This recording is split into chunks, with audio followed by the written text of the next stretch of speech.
One of the things that I treasure is that it started with a mantra early on of safety, security is absolutely primary to our mission. And that's an inbred part of our culture, which has remained in the 40 years since. All lines on deck. All lines on deck on the stern deck. 0.6 headwind. We need a team on board every ship that is highly trained and attuned to what the issues are, that executes our policies and procedures above and beyond compliance. Well, here I am entering the main mission simulator, Star Center in Dania Beach, Florida. One of the most advanced maritime training facilities in the world.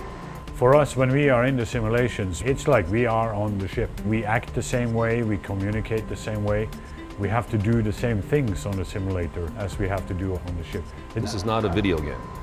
So we practice all the bridge procedures that we normally have. We have a pre-arrival briefing where the whole bridge team that's going to be participating in the arrival discuss what we're going to be doing, how the maneuver is going to be conducted. We do the same thing before every departure on every ship departing every port.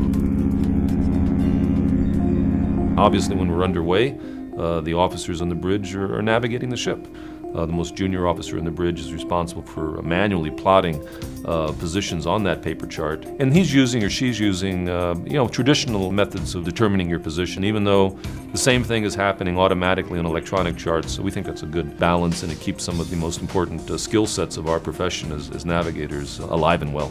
The navigational command, as we call it, the officer of the watch, the first officer, is in charge. And it's his responsibility to safely maneuver and navigate the ship. So they have a huge responsibility. And I go to sleep every night with full confidence that they're exercising that responsibility to the highest level of professionalism. The most important thing you can do is to prevent a problem ever from happening in the first place.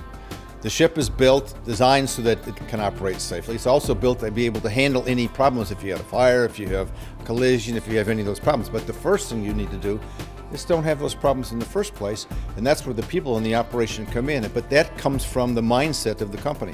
There is an international framework for construction of vessels. This is known as the Safety of Life at Sea regulations, or international IMO regulations. Of course, we have met that, and we've actually gone beyond. I think that continuous improvement is something which is built also into our DNA. In fact, it's interesting in the area of safety. We started a safety advisory board which included a former head of the U.S. Coast Guard, former head of the British equivalent of the Coast Guard, one of the foremost professors of naval architecture and engineering in the world, and had a very interactive relationship with them at all points along the way. This is really the nerve center when something happens on board. Using these 4 screens is really a way that we can gain situational awareness for everybody who walks in the room. They can see what's going on immediately and get an overview of a situation, and then use the screens for information purposes. This is the fire detection system for the entire vessel.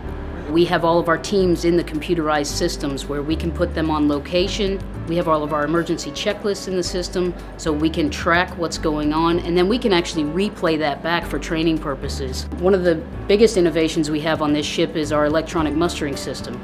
And that system is new in terms of how we muster our guests and how we account for everybody on board. And we do that using small PDAs where we can scan their CPAS cards. And in the safety center here, we can actually monitor the progress of mustering. We're really on the cutting edge of safety here. And what we plan to do is also take a lot of this technology and put it retroactively into our current fleet, because we're finding and learning so many new things and so much innovations in terms of safety here that we really want to translate that back, not only to our fleet, but we're being very open and very transparent with the entire industry. Because what we've learned on this ship will help enhance the safety of all ships.